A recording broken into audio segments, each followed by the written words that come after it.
नमस्कार, just India news में स्वागत है आपका। मैं हूं आपके साथ महेश शर्मा। बुलेटिन में हम आपको हरियाणा की खबरों से रूबरू कराएंगे। सबसे पहले हेडलाइंस के प्रायोजक हैं John Wesley convent school.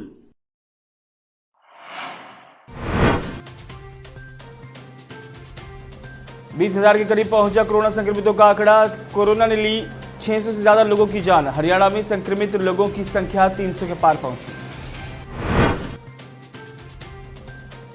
Dipendra Hooda ने मनोहर सरकार को लिया आड़े हाथ। दीपेंद्र बोले, किसानों की दुर्दशा पर हम मुखदर्शक नहीं बन सकते। सरकार पहले वाली खरीद पॉलिसी के आधार पर शुरू करे खरीद।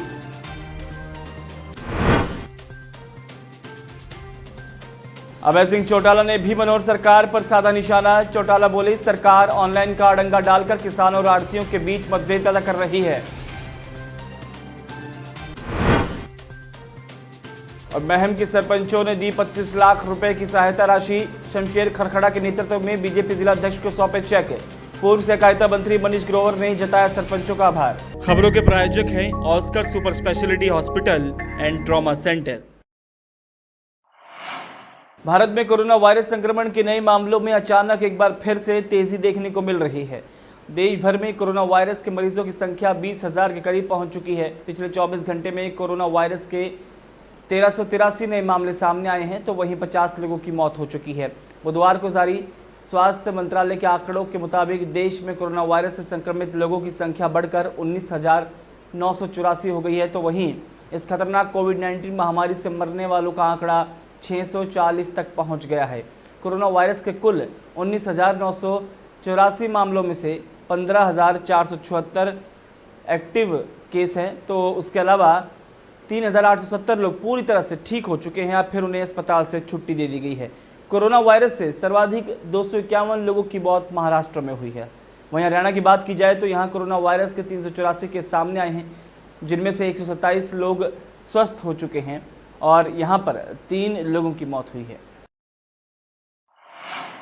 राज्यसभा सांसद दीपेंद्र हुड्डा ने फसल खरीद को लेकर मनोहर सरकार को आड़े हाथों लिया है। उन्होंने क्या कुछ कहा है, आइए देखते हैं।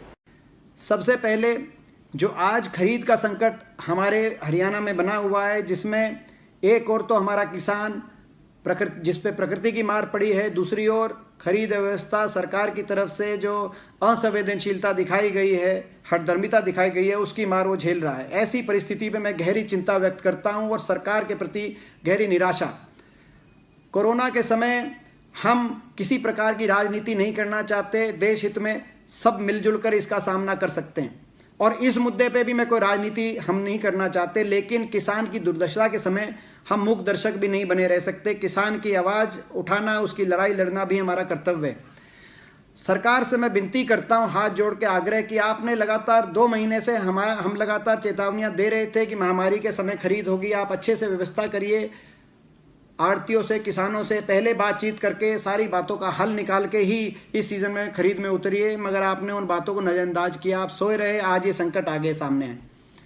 मैं आग्रह करता हूं कि आप नए सिरे से दोबारा से समाधान करिए खरीद की परिस्थिति का। आड़तियों से बात करिए, किसानों से बात करिए। पंजाब के अंदर कैप्टन अमरिंदर जी की सरकार ने जिस प्रकार से आड़तियों को विश्वास में लेकर पुराने सिस्टम के आधार पर खरीद शुरू कराई है, हरियाणा में भी बात कर आड़तियों को विश्वास में लेकर आप खरीद की स्थिति में तेजी लाइए। इंडियन नेशनल लोकदल के वरिष्ठ नेता और विधायक अभय सिंह चौटाला ने भी किसानों की समस्या को लेकर राज्य सरकार पर निशाना साधा है। उन्होंने क्या कुछ कहा है, आइए देखते हैं।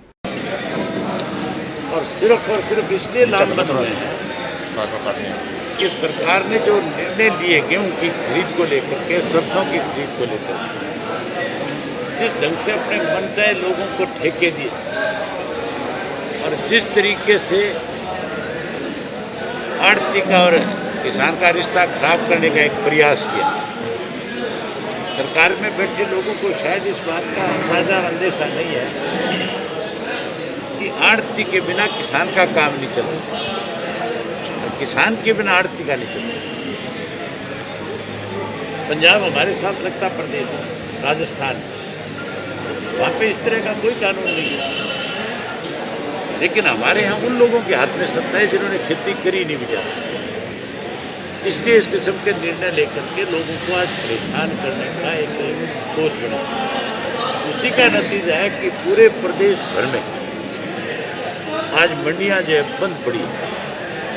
जहाँ लॉकडाउन है वहीं मंडियों में शटर डाउन भी है। और ये शटर डाउन जो है ये व्यापारियों ने नहीं किया, ये सरकार ने करवाने का काम किया। इसलिए मुख्यमंत्री को फिर से इस बात पे विचार करना चाहिए और फिर से पुरानी पद्धति लागू करके खरीद शुरू करनी चाहिए, ताकि किसान के सामने, व्यापारी के सामने, मजदूर के सामने समस्या न रहे। रोहतक भारतीय जनता पार्टी के वरिष्ठ नेता शमशेर खरखड़ा के नेतृत्व में महम के सरपंचों ने मुख्यमंत्री कोरोना रिलीफ फंड और प्रधानमंत्री केयर फंड में मदद के लिए हाथ आगे बढ़ाए हैं। उन्होंने करीब 25 लाख रुपए की सहायता करने का निर्णय लिया है। ये चेक बीजेपी जिला अध्यक्ष अजय बंसल को सौंपे गए हैं। तो वहीं इस सहायता के लिए प्रदेश के पूर्व सहकारिता मंत्री मनीष कुमार ग्रोवर ने सभी सरपंचों का आभार व्यक्त किया। आपको बता दें कि बीजेपी नेता शमशेर खरखड़ा ने मुख्यमंत्री कोरोना रिलीफ फंड में अपने निजी कोष से 1 लाख रुपए की सहायता राशि दी, जबकि उनके पैतृक गांव खरखड़ा से 6,21,000 सरपंच अभिमन्यु खरखड़ा ने 5,20,000 रुपए और खरखड़े से संजय सरपंच ने 1 लाख और बाकी सरपंचों ने मिलकर भी पूरा सहयोग दिया है। इस दौरान पूर्व मंत्री ग्रोवर और जिला अध्यक्ष बंसल ने कहा कि शमशेर खरखड़ा के नेतृत्व में विभिन्न गांवों के सरपंचों ने आगे आकर संकट की इस घड़ी में सहायता राशि दी है और कोरोना महामारी में हर नागरिक का फर्ज है कि वो देश हित में बढ़ चढ़कर सहयोग करे। अंबाला में एंटी टेररिस्ट फ्रंट इंडिया के राष्ट्रीय अध्यक्ष और श्री हिंदू तख्त के राष्ट्रीय प्रचारक वीरेश शांडिल्य के नेतृत्व में विधायक असीम गोयल के माध्यम से मेरा आसमान संगठन को 1500 किलो आटा भेंट किया गया है।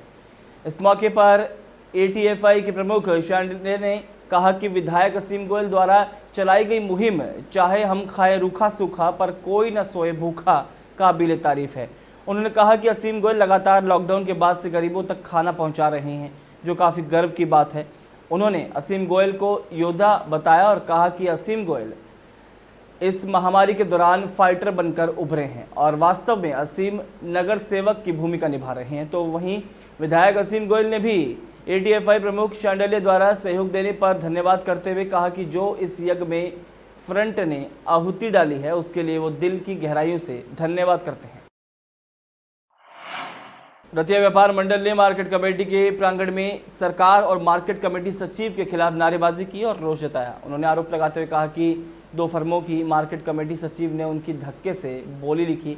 उन्होंने कहा कि व्यापारियों की सरकार से अपनी मांगों को लेकर बातचीत चल रही है, लॉकडाउन का भी पालन कर रहे हैं। व्यापारी पर आज जो धक्काशाही हुई है, अगर ऐसे ही चलता रहा तो व्यापार मंडल ईंट से ईंट बजा देगा और पीछे नहीं हटेगा। उन्होंने कहा कि जल्द उनकी समस्याओं का समाधान होना चाहिए। हमने बजरंगबली राइस मिल में गेहूं डाल रखी थी, वहाँ सेक्रेटरी साहब आए, मैं वहाँ मौजूद नहीं था। उन्होंने अपने रजिस्टर में गेहूं दर्ज कर ली और इसके साथ हैफेड के रजिस्टर में भी गेहूं दर्ज की और हमें साइन करने के लिए कहा। हमने कहा भी हम साइन नहीं करेंगे, हम सभी व्यापारी साथ हैं। जब तक व्यापारी भाइयों का आदेश नहीं होगा तब तक हम कणक नहीं लिखवाएंगे। अर्जी से ही लिखी है गेहूँ, हमने तो बिल्कुल भी नहीं कहा। हमने साफ मना किया कि हम गेहूँ नहीं लिखवाएंगे, लेकिन उन्होंने अपने रजिस्टर में दर्ज कर लिया। फरीदाबाद पुलिस ने आदेशों की पालना ना करने वाले लोगों पर निगरानी के लिए एक आधुनिक ड्रोन कैमरे से निगरानी की शुरुआत की है। ये ड्रोन लॉकडाउन में लोगों को आगाह करने के लिए अनाउंसमेंट भी करेगा और इस ड्रोन में पुलिस का सायरन भी लगा हुआ है, जो बाहर घूम रहे या घरों की छत पर झुंड बनाकर बैठे लोगों को आगाह करेगा। और तो और आसमान सिर्फ एक नहीं बल्कि 2 ड्रोन होंगे जिनका काम भी अलग अलग होगा, जिसके बारे में डीसीपी एनआईटी अर्पित जैन ने बताया कि पहला ड्रोन का काम निगरानी रखना होगा और जो लोग गतिविधियां कर रहे हैं उनको आइडेंटिफाई करना और उनकी लाइव वीडियो डैशबोर्ड के जरिए पुलिस आयुक्त के मोबाइल और पुलिस कंट्रोल रूम में भेजेगा। दूसरा ड्रोन जिसका काम अलर्ट करने के अलावा लॉकडाउन के नियमों की पालना हेतु अनाउंसमेंट करेगा। इसके अलावा ये ड्रोन रात को भी पिक्चर लेने में सक्षम है।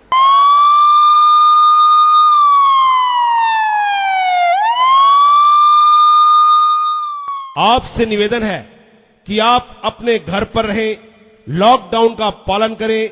आप पर हमारी नजर है, आपके फोटो लिए जा रहे हैं, लॉकडाउन का उल्लंघन करने वालों पर सख्त कार्यवाही की जाएगी। टोहाना जिला पुलिस अधीक्षक राजेश कुमार के दिशा निर्देश और नशे के कारोबार पर रोकथाम लगाते हुए सीआईए टोहाना पुलिस ने बड़ी कार्रवाई करते हुए कार सवार 3 आरोपियों को काबू कर उनके कब्जे से 938 ग्राम हेरोइन बरामद की है। आरोपियों की पहचान प्रदीप निवासी भौड़ी, विजय निवासी बसौली अलीगढ़ और सौरभ निवासी किला मोहल्ला टोहाना के रूप में हुई है। जब्त की गई हेरोइन की बाजार में कीमत 2 करोड़ रुपए बताई जा रही है। जानकारी के मुताबिक सीआईए टोहाना प्रभारी विनोद कुमार की टीम ने गुप्त सूचना के आधार पर डांगरा रोड पर नाकाबंदी कर स्विफ्ट गाड़ी में सवार 3 लोगों को काबू किया। पुलिस ने उनकी तलाशी ली और उनके कब्जे से 938 ग्राम हेरोइन बरामद की है। पुलिस ने आरोपियों के कब्जे से एक हथियार भी बरामद किया है। डीएसपी उमेद ने बताया कि पकड़े गए आरोपियों में से 2 लोग यूपी पुलिस के कर्मचारी भी हैं। गाड़ी के अंदर उन 3 आदमी थे जिनके पास से 938 ग्राम हेरोइन मिली है और जिसमें 2 लड़के जो बावर्दी थे वह यूपी पुलिस के थे। उनके साथ एक लड़का तो हमारा सौरभ उर्फ चन्ना यहाँ किला मोहल्ले का था जिसके पास नजायज पिस्तौल भी है और बाकी प्रदीप और विजय जो दोनों लड़के हैं वो यूपी पुलिस के थे और वर्दी में थे और प्रदीप है वो एसडीएम का गनमैन था अलीगढ़ का, वो अपनी कार्रवाई भी साथ में ले हुआ था। और आज ये प्रारंभिक पूछताछ पर पता किया गया इनसे ये अपने द्वारका दिल्ली से किसी नाइजीरियन से लेके आए हैं ये हीरोइन बेचने के लिए। 938 ग्राम हीरोइन है। तो इसकी कीमत अंतर्राष्ट्रीय बाजार में करोड़ रुपये में कीमत है। Welcome to John Wesley Convent, a prestigious, renowned and remarkable school of Rohtak. Excellent learning environment, standardized infrastructure and experienced faculty. Well-formed robotics lab, well-equipped science labs, world-class computer lab, well-stocked library, digital smart classrooms, excellent sports facilities, best transport service. John Wesley Convent, a school where your search comes.